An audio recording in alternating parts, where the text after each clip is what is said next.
Good evening from Seattle. This is episode 7. It's been a while since we've talked about food, so we're going to get into it. I really like learning about marketing in industries that are very different from mine. It's kind of like creative inspiration, and of course, I also like food. So my guest this week is Justin Khanna. He's worked as a chef at some of the finest restaurants in the world, like the French Laundry in Napa. And he is the host of the Repertoire Podcast, where he interviews hospitality creators. He also has an event production business and teaches cohorts of chefs things that aren't taught in culinary school. It's a really interesting story. Justin and I talk about a bunch of stuff like how to market restaurants, product market fit in the restaurant business, menu planning, and how challenges coming up as a chef led Justin into a new business venture. So please enjoy. All right. My foe on the tennis court is today my friend on the podcast, Justin Khanna. How are you? I'm very well, and it's not to say that this won't flip, because I think we're playing tennis after this, which is, John's doing the most out here. Yeah, that's right. We need to record before the heated battle begins. Thanks for being here. So it's an honor. I'm just going to dive in. I have a couple of questions for you. Pick the one that kind of most interests you. I often hear people ask chefs, what's the one restaurant you would go to, or what's the one dish you would have? But I want to ask you a slightly different question. What is a dish that you've worked on where you are just blown away by the creativity? You're like, how did he or she think of that? What was the dish? There are a couple that come to mind.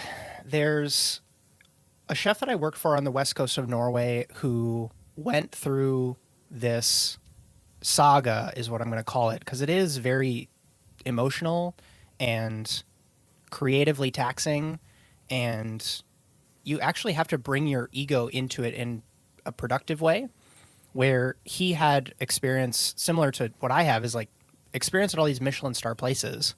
And then he went to go open his own place, and I got to see the creative process he went through of almost shedding the frequently used tools. So when I normally see tomatoes, I normally make it into this confit tomato jam. But that's from that last place that I worked at, so I can't touch that, because then it's not my dish. I have to kind of I have to interpret this ingredient in a way that feels authentic to me. And he was very much so trying to do Norwegian, west coast of Norway, very seafood heavy style execution on ingredients. And so just seeing that process was just really engaging for me, because I did the same thing when I moved to Seattle.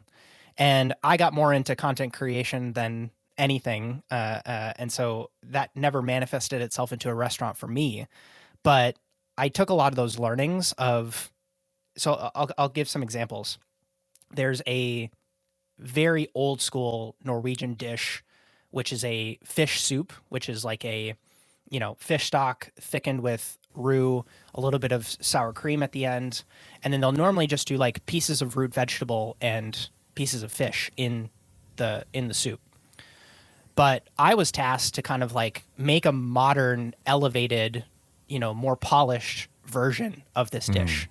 And so we would do like an old school French technique of taking fish and combining it with a little bit of potato starch and egg, and you kind of robocoop it together, and then you pass it through this tammy so it's super smooth. And then you do this technique with a spoon where you kind of like scoop it back and forth between a couple of pairs of spoons, and then you poach it just gently. And then you pull that out, and then that's your fish component. And then we would do a bunch of cool different knife cuts and preparations for the root vegetables. So you would do celery root and carrot and parsnip and rutabaga, but it was like all in different textures. And then there's this really cool thing that happens with thicker cream-based soups, where if you have something that's fattier than the soup, it will float to the top. So it's like the fat rises to the top of the thing. And so we would make a leek oil, because typically there's like some sort of onion, component to the soup. And so to add that element, it's like it adds a pop of color. It's visually interesting. It just looks appetizing to eat. And so all of those things kind of like paired together. Like that's just one example of like the many kind of dishes that I've had the pleasure of being able to kind of like collaborate on. but it's fun. It's never ending, and you're constantly just kind of like pulling, things from your repertoire into that process. Sounds so freaking good. And you're talking about the creating a dish where you go to a restaurant, you have this amazing experience eating it, and you also mentioned you've worked at world-class restaurants as a chef, French Laundry per se, etc. But they didn't necessarily start that way, and so I want to get into, as a marketing podcast after all, how the heck do you market a restaurant in 2022? And maybe how is it also different than when you started your career 10, 15 years ago? Yeah, I think restaurants still, to this day, benefit the most from, call it old school, call it something that's it's timeless, is word of mouth. Like, quite honestly, if and John, you and I have had these conversations when we're talking about, oh, I'm going to LA, we're going to New York, we're going to wherever, not you and I together, but like we talk that we're going to a place, and it's not, oh, I need to send you this cool Instagram ad that I saw, or I got this email marketing thing from this restaurant that I want to send you to.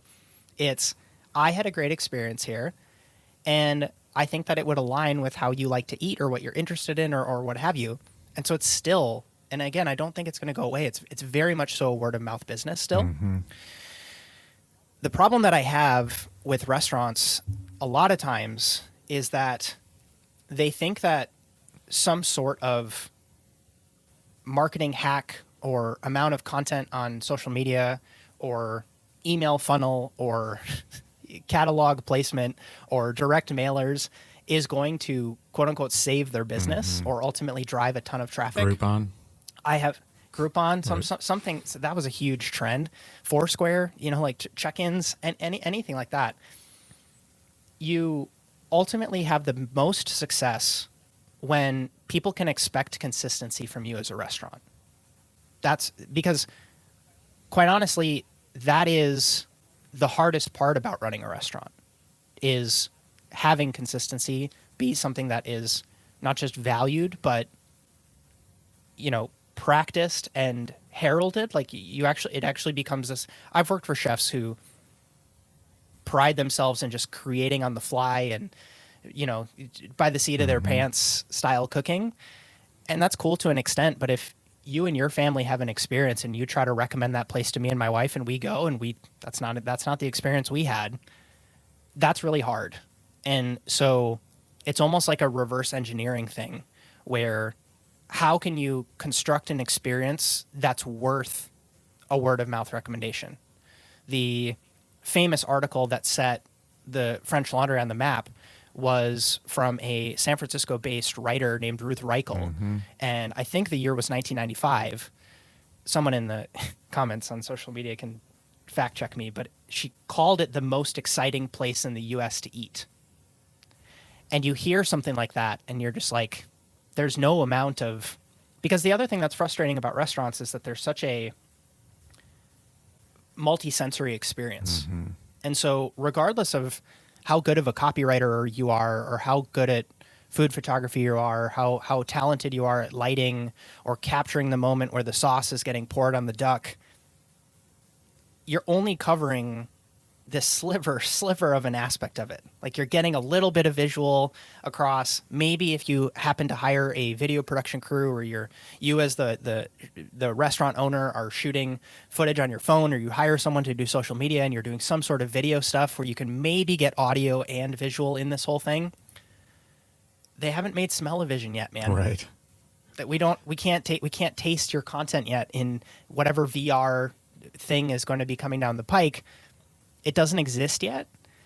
And so then it just becomes, and the other thing that I'll add, just as kind of maybe a final point on restaurant marketing, is when we're talking about a pair of headphones, or John and I sitting here talking on our microphones, or whatever sort of like audio cable that we're speaking on, you can feature speak the heck out of these devices or products or whatever you want to call them. And if you can offer someone like John better audio performance or better plosive control, as you're talking about microphones or whatever, he's going to look at that and he's going to say, yeah, okay, that's interesting. And that's interesting to me because this is a niche thing that I use as part of my whatever. The difference in restaurants is like everybody eats. Like everybody consumes food in some way, shape, or form. And I have friends who are, oatmeal is the most interesting thing I eat throughout the week. They cannot be bothered to think about food as a pleasure focused experience. Just an energy source. Exactly. It's just sustenance for certain folks. And that is what it is. But I think that all of these things combined make marketing, call it unhackable. Fortunately, unfortunately.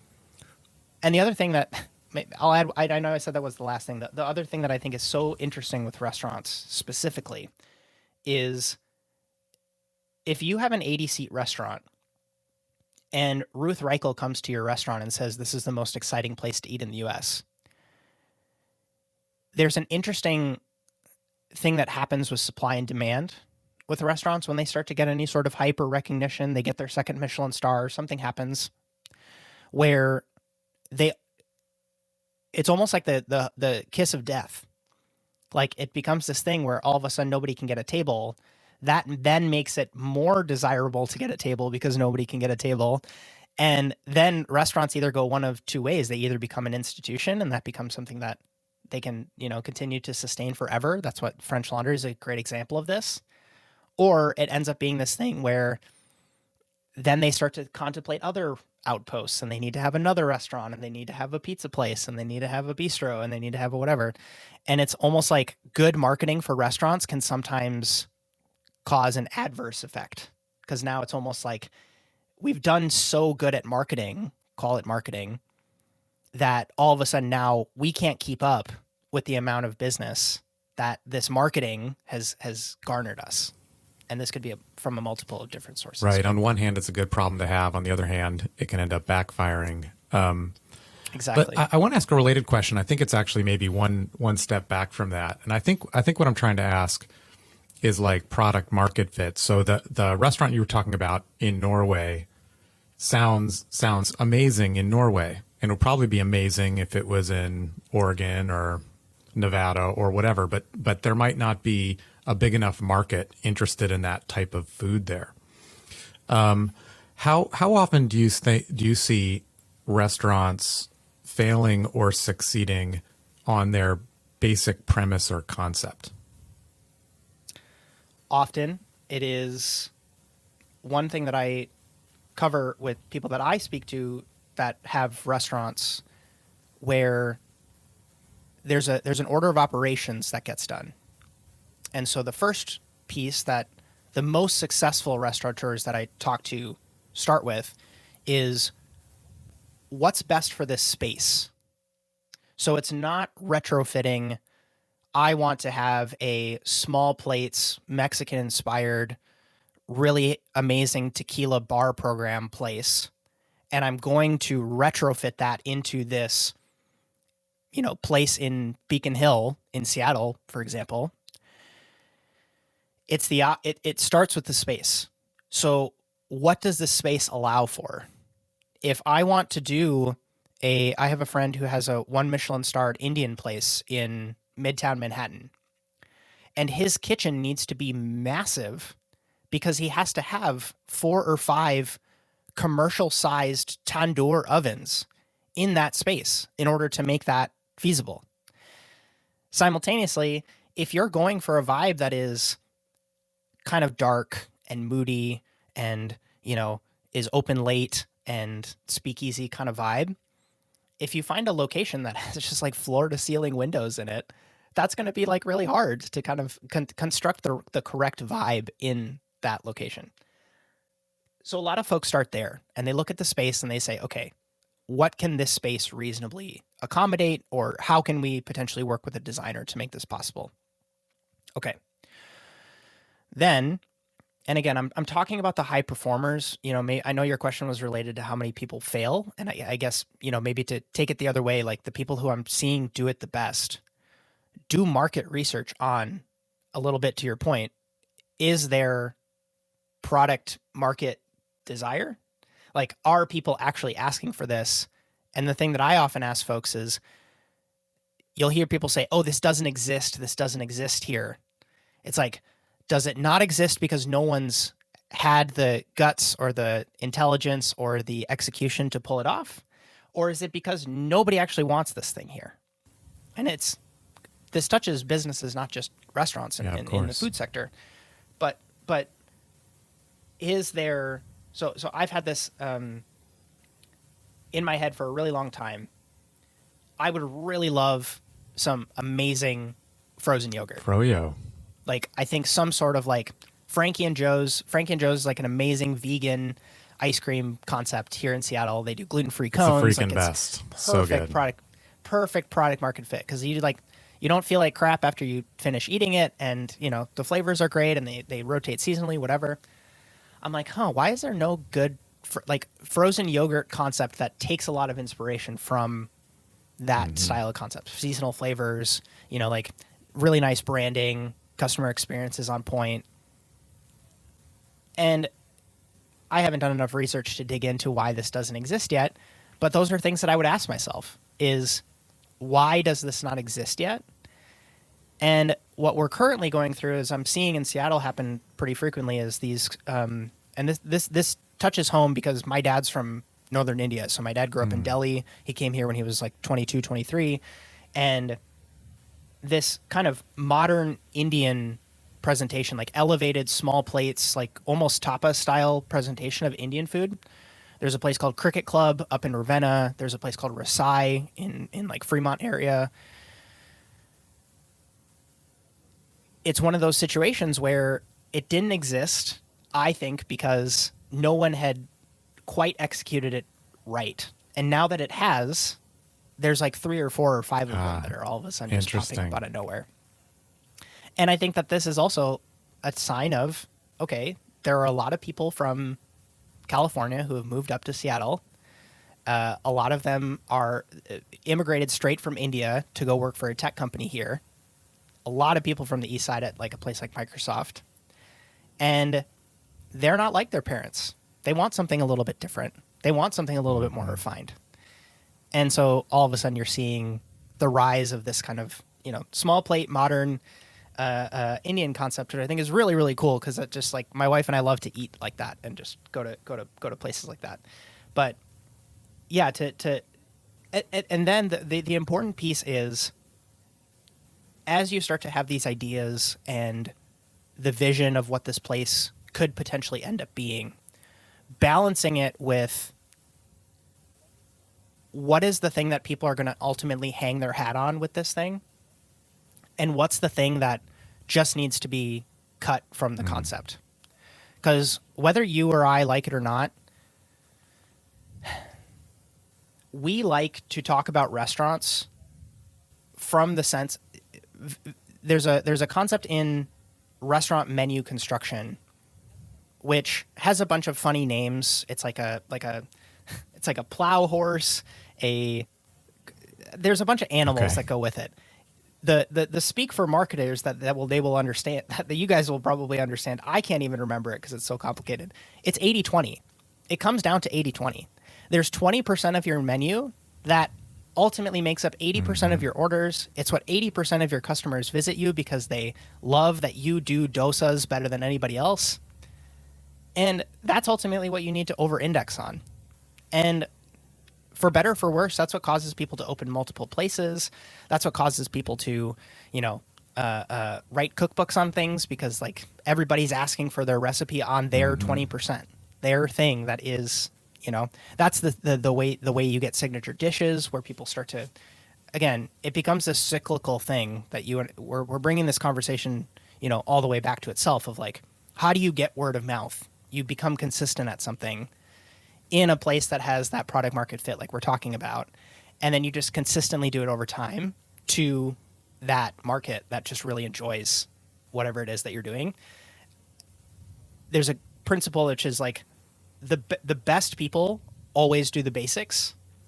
And I think if you were to look at any sort of restaurant that's either still around or incredibly profitable or has expanded to multiple locations, it's because of a lot of those reasons. I think Justin, might have answered the question I was going to ask. It was related to this 80-20 thing, because I was going to ask you about what I would call a micro audience. And when you're conceiving of a menu, like, let's imagine you think of gluten-free as an audience. You have a couple of choices. You can ignore it. B, you can have a token dish. C, you can have most or all of the menu be allergy-friendly compatible. Or D, you can make the marketing of the restaurant gluten-free.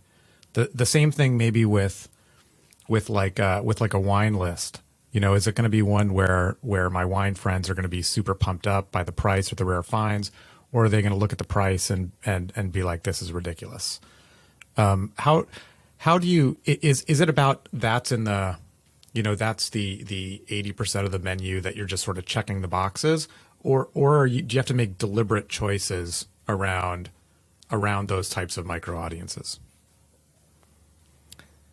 I've changed my mind on this concept over the past couple of years. I think for a long time, so I'll tell the story of this guest that we had at the restaurant in Norway. There's a specific diet called the Low FODMAP Diet, which is an elimination diet that you use. It's often nutritionist recommended, where you eliminate a lot of ingredients from what you're eating in hopes of slowly adding them back into your diet to identify what of these ingredients is causing problems for you. And for people who aren't familiar, it's really difficult to cook for because it's no flour, no sugar, no onions. So that's all alliums, no onions, no garlic, no spring onions, no anything. And there's a couple other ones that are like, some people follow with no cruciferous vegetables. There's certain fruits are allowed, but certain ones aren't. It's very difficult to tiptoe around this diet. And this person was kind enough to give us a heads up that she was coming in. And we had at that time a 3-course, a 5-course, and a 9-course tasting menu, I think. And they wanted to have the 9-course because they asked, can you do low FODMAP for the tasting menu? And we cooked for them. She had an amazing experience. And come to find out, she's like the Facebook group leader of the Low FODMAP Diet group in Bergen, Norway. And so she tells all of her people in this Facebook group that I had the most amazing meal on the Low FODMAP diet that I've ever had. And she's like, she calls the restaurant and she's like, I want to book out the private dining room for 16 people because all of the people from this group, the only thing they wanted to do is come eat. And so we all want to eat together. So it became this like weird, funny niche thing that we're doing. And the reason I tell that story is because the chef that I worked for was very adamant about the idea that like when you are more accommodating and give more options to people, you ultimately end up increasing your top line. Like you'll just get more customers. And I took that into kind of like a lot of my solo project. Like when I was doing pop-up dinners, I would always just say like, we'll accommodate as long as you give us a heads up, we'll accommodate stuff. Same thing with beverages. Like we'll offer my event production company. We did like a whole, like pre-COVID, we did a whole 0-proof cocktail program because I think it was like, we were starting to notice it. Like it was starting to become a thing where people were wanting either low proof or no proof drink options at events. And it was just something they were interested in. Now, I would say, I think if you have the resources to pull it off, go for it. It's absolutely such a cool way to add value and increase the complexity, add another facet to your business. If you say a little bit to one of your multiple choice answers where a lot of our menu can be made gluten-free, no shellfish, no dairy. I had a guest on my podcast named Corey Mintz who wrote a book about how restaurants are going to come through this pandemic. And a piece of, like a nugget that he likes to share is this idea that restaurants putting their hand up and saying, I will do anything and everything is actually one of the root causes for us having problems as an industry. Because we will say we will accommodate everything. Because when you as a guest ask, is the bread made in-house? We know you want to hear yes, and it's going to be looked at as a bad thing if we get the bread from 2 right. stores down the road of our cool homie who Right. has an amazing bakery and they happen to sell bread to us, it's for some reason seen as a negative. Like we've taken that where does your food come from thing a little bit too far. Same thing with accommodations. And so that's why I say I changed my mind on it. I completely understand why certain restaurants, certain pop-up concepts, certain, brands, you look on their website when you go to make a reservation and it says no accommodations made to this menu. I totally get that because it's like now we can do the execution of the thing that we wrote this menu to be. And so I think that what I hope happens, and I hope this is an answer to your question, is I hope we ultimately see there's like you walk one path, you walk the path on the left, you walk the path on the right, and only because you've done both can you walk the middle path. We've seen the overcorrecting and we'll accommodate everything. And now with pandemic, it's like no one made accommodations for anything because it was kind of like we have one menu, we're only open 3 days a week because that's all we can staff for, whatever. Now we get to this place where people can confidently say, we actually do have a gluten-free option. It's this place that's a business that we partner with, and they make fantastic gluten-free pasta for us that we can actually guarantee is gluten-free, celiac, accommodating. And that's what we'll prepare for you if you need to, if you are gluten-free. And then I think what's cool about that and what will hopefully come from this is places like Frankie and Joe's, like places that have this as their calling card or like this is the box that they ultimately end up fitting in. But it's like, I'm very much so survival of the fittest is like the wrong phrase. But the only reason Frankie and Joe's can be a cool dairy-free ice cream place is because for years and years and years, a lot of the dairy-free ice cream alternatives just sucked. And it's like there's such a void in the market for this as a business that they can come along, do fantastic execution, great branding, great customer experience, and now all of a sudden you and I are talking about it and we're like, they crush I it love at a that place like University Village, which is probably the most expensive real estate you can rent. Justin, I want to shift a little bit and talk about the genesis of your business. And when we were talking, I think earlier this week, you mentioned that you went to culinary school. Obviously, that's how you got in the industry. But there was a bunch of stuff at school that you weren't taught. That when you get into the kitchen, you suddenly realize you've got to learn, or maybe you learned the hard way. What were some of those things, and then how did that translate into your journey doing what you're doing now for chefs? I tell the story that I don't have the stereotypical becoming a chef background from the sense of nobody in my family really cooks. So my grandmother on my dad's side, so the Indian side of the family, she cooked a lot, mostly out of necessity because that was like the culture that she kind of grew up in. But she passed away when I was 11. And so I didn't really have a time. And my grandmother on my mom's side was very much a product of the time, but from the convenience era. So everything for Thanksgiving, for Christmas, for any sort of birthday or holiday was like out of a package and just stuck in the oven or just kind of like thrown into a pot and reheated. And my mom didn't cook for us as kids kind of growing up. It was like very much so not part of the kind of culture.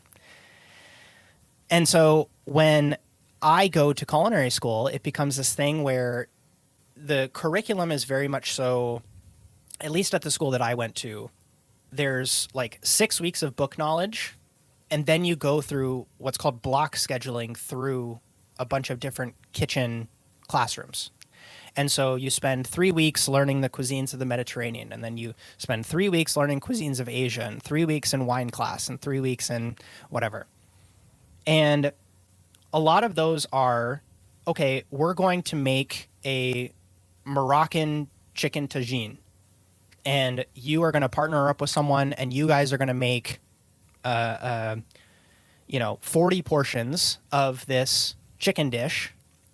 And because of the block scheduling, students actually come and eat your food as you're progressing through Right. you know what I mean? So like as a student, if I have class in the AM, when I go to eat dinner, I have like dinner credits that I just have as a student, and it's like a swipe card, and you can just go to the Cuisines of the Mediterranean's classroom, and every single station has something else coming off of that station, and you can go and you could say, I want the chicken tagine, and then they'll give you their that's pretty work cool. for the day. Yeah. And that's basically how it works. Yeah, so it's like this cool ecosystem where it's like you're actually cooking for real people.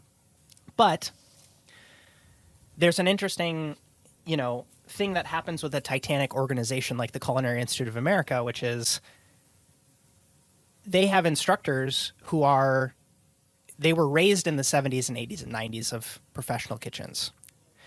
And so just by the nature of where they got their experience and how they're incentivized to kind of like write curriculums and adhere to this book that the Culinary Institute put out in 2001, and like all these sorts of rules that they have, the expectation that they're going to be teaching what is on the cutting edge of modern cuisine is a fallacy. Like it's so silly to expect that that's going to be what happens.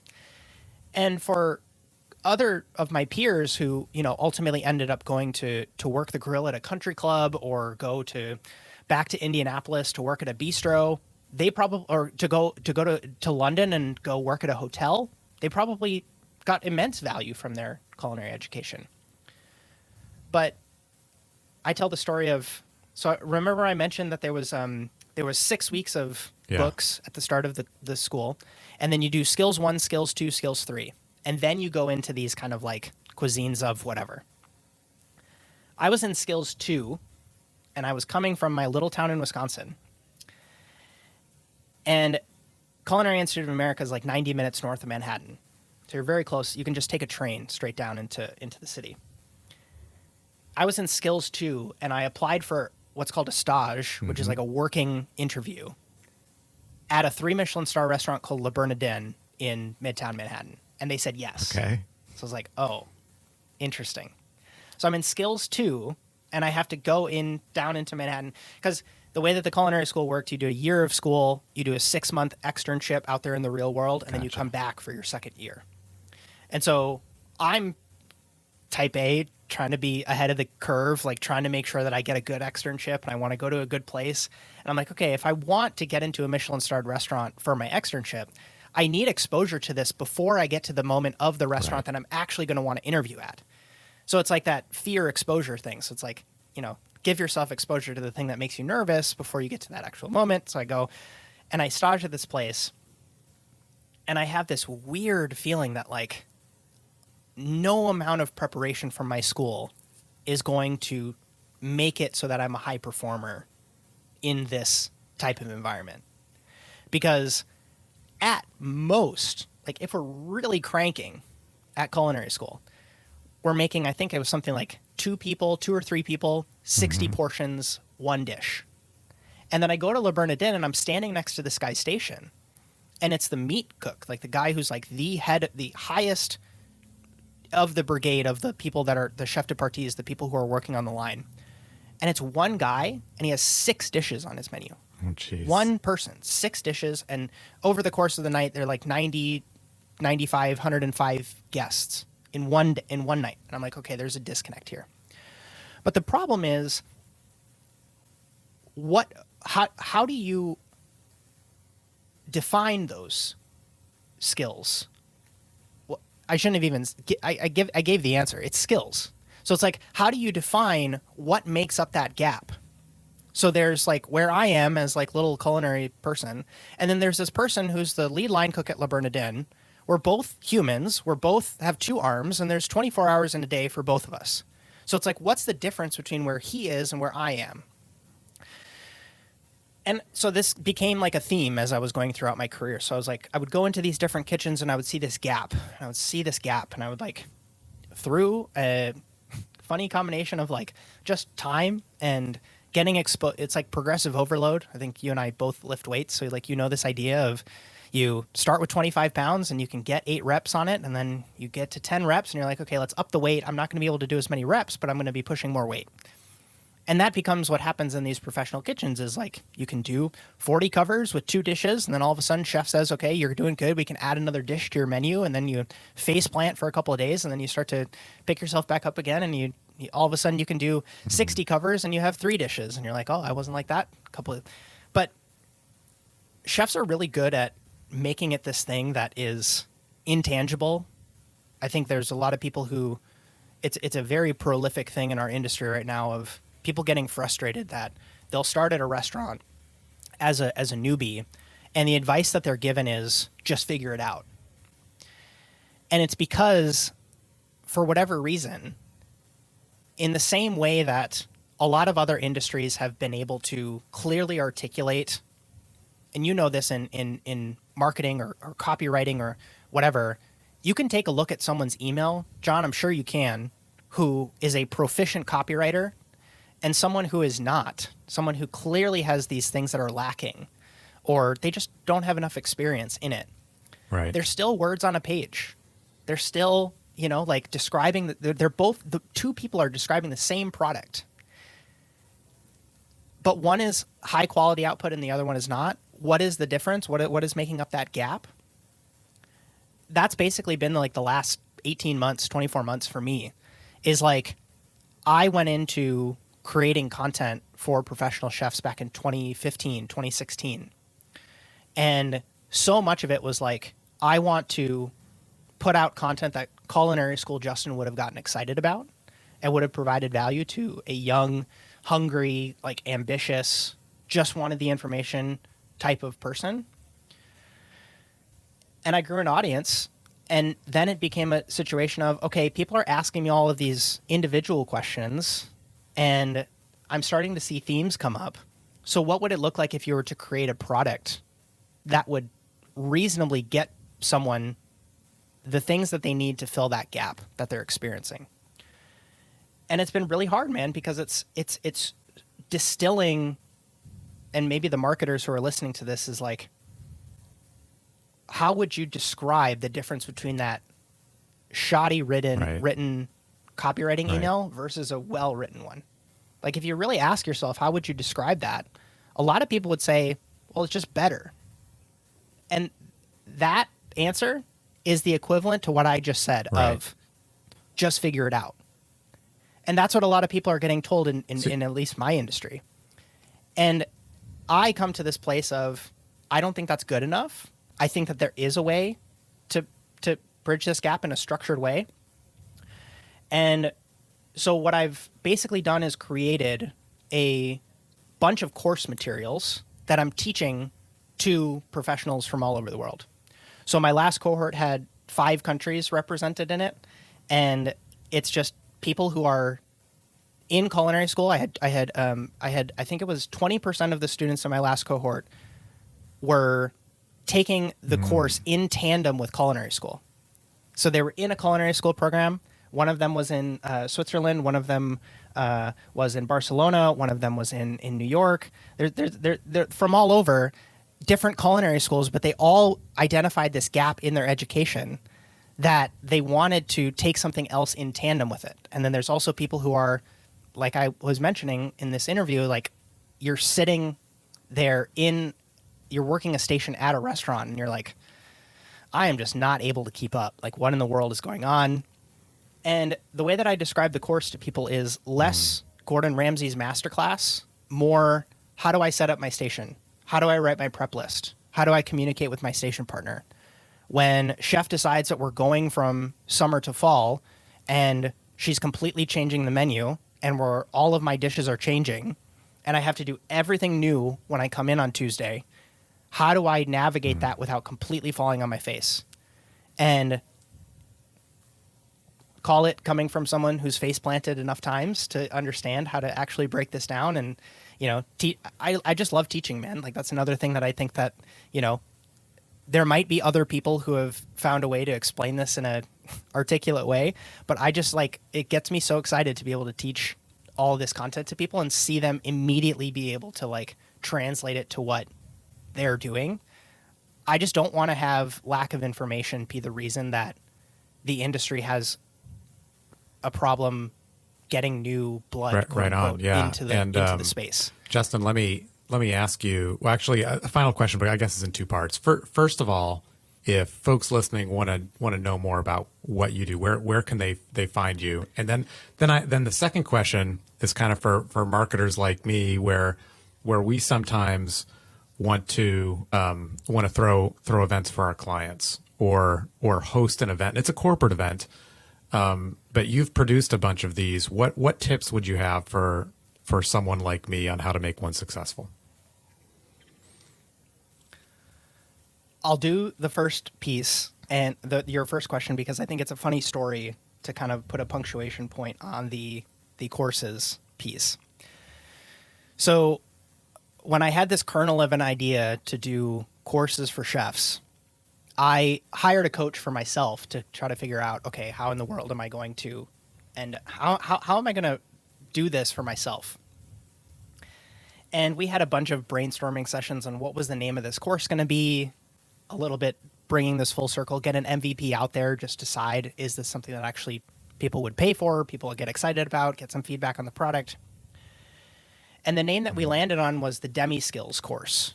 So Demi is the French word for half, and skills meaning something that people can get taught. And so the way that I kind of marketed it was the other half of what doesn't get taught in a place like culinary school or, a structured piece of education. And so I've done 2 cohorts of this now, and I've gotten a ton of feedback from students, paying students. I know this is working. People are directly sending me screenshots of like job offers that they've gotten or improved prep times or just the coolest messages of like, I just didn't feel stressed going into work today. That's a win. Like can't track that on a dashboard, but it's like that's a great feeling.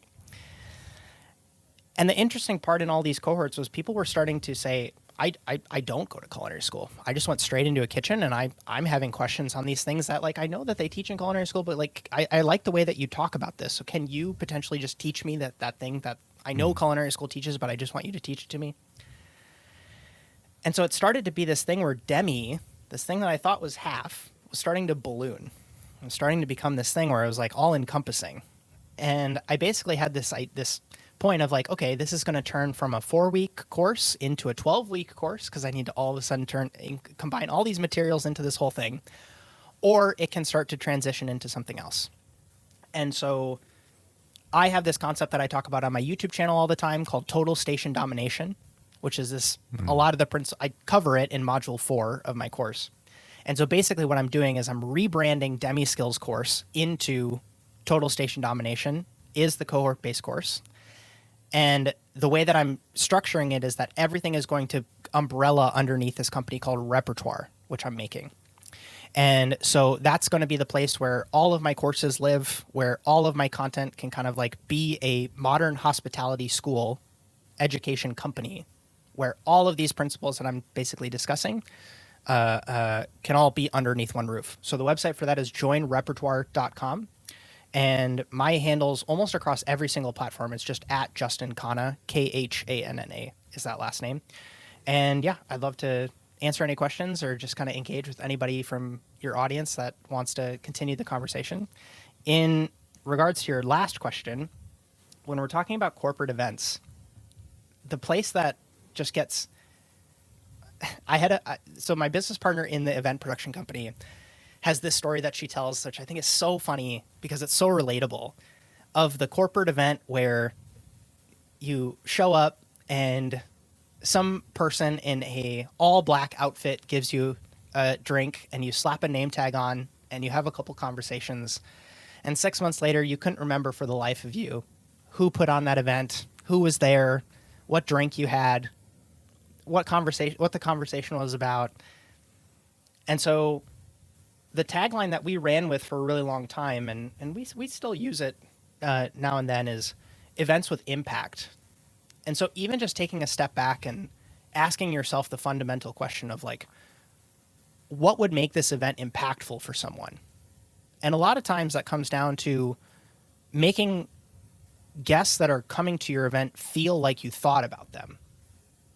From the sense of having a zero proof cocktail bar because, maybe half of the guests, more than 50% of the guests identify as women. And it's a real stigma in our society for whatever reason that if you're not drinking as a woman at a party, it's like seen as like you're going to get the "Are you pregnant?" question, or it's going to be seen as kind of weird.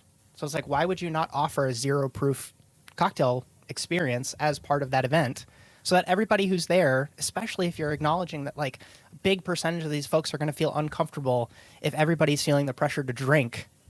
That's like a little thing.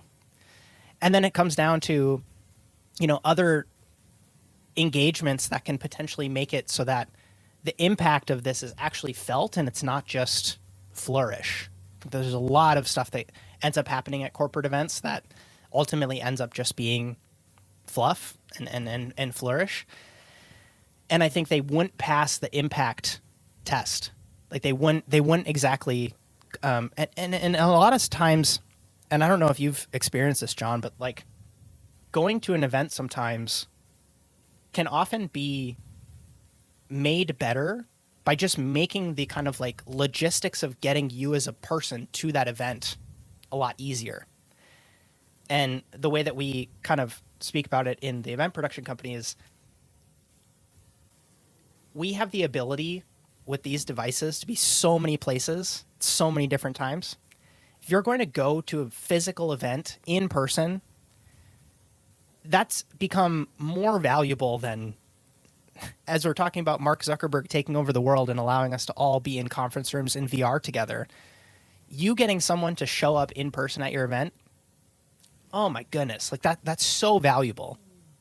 And so why would you not over-index on making sure that little things, and I'm sure you've experienced this, calendar invite just automatically just getting sent. Confirm, double confirm, ensure travel, all that stuff, yeah. Parking instructions, like which elevator do I take? Is there a dress code that I should be considerate of? Like, communication with a lot of these things is so key, and just being like, if I can't make it, how is it something where I need to transfer my, you know, like so many different questions that if you just do the legwork of just making sure that, and this is, you know, maybe a personal preference, maybe I'm just getting to that place in my life where like I just want things to be easy, but I don't think that I'm the only one that feels that sometimes people that plan events get so caught up in like, we just need bodies, we just need to sell tickets, we just need to show that 250 people are coming. And they neglect this idea that like it's the wrong way to think about it. So you're trying to get more, and you're trying to like extract from the nebulous audience that is it's a bottomless pit, versus this idea of you should actually just kind of like focus on the people who have signed up to your thing, and they have said that they're interested, and they have paid you money, and they are going to come to your thing. Those people almost become like, okay, cool, they bought, so it's like we have tickets sold, and it's like an afterthought. Yeah. Exactly. Like those should be the people that like you're pouring your resources into, and it's like, how can we make this an amazing experience for them, versus this, because once you get to this, and that's the other thing that, and I'll shut up in a second. That's the other thing that we've noticed is that like we have always tried our damnedest to get long-term, multi-year partnerships with folks when it comes to events. It's one of the reasons that people think it's crazy that as an event production company, we turn down weddings, because they're so profitable and they're so able to be over the top, and the budgets are always there and what have you. But once someone does their wedding with you, it's the last time they're ever going to call you. And so what we would much rather have is a continued engagement year after year after year, and have it be something that, you know, sure, we only got 70 people to come to this event. You're hoping for 85. Only 70 came.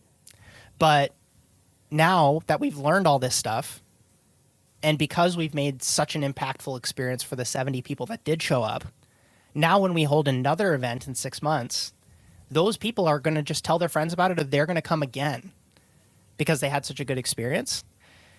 And I think people get caught up in thinking that just because you had one event and only 30 people showed up, like, oh, this is a big fail because everybody just wants the photo of like, right, you know, them panning across the event and there's so many people here and this is so cool. it's like you'll get there if you do this. It comes back to like do the basics right kind of piece of advice. So that's what I would say. I hope that, again, it's not, have a smoke machine and make sure that you have aerial acrobatics hanging from the roof. But thanks, Justin. I mean, that's great how to I talk to think you. And I will see you next on the tennis court. That's right. I'm excited. And yeah, just really appreciate you having me on the show and giving me space. It's awesome to connect in this way. So thanks again.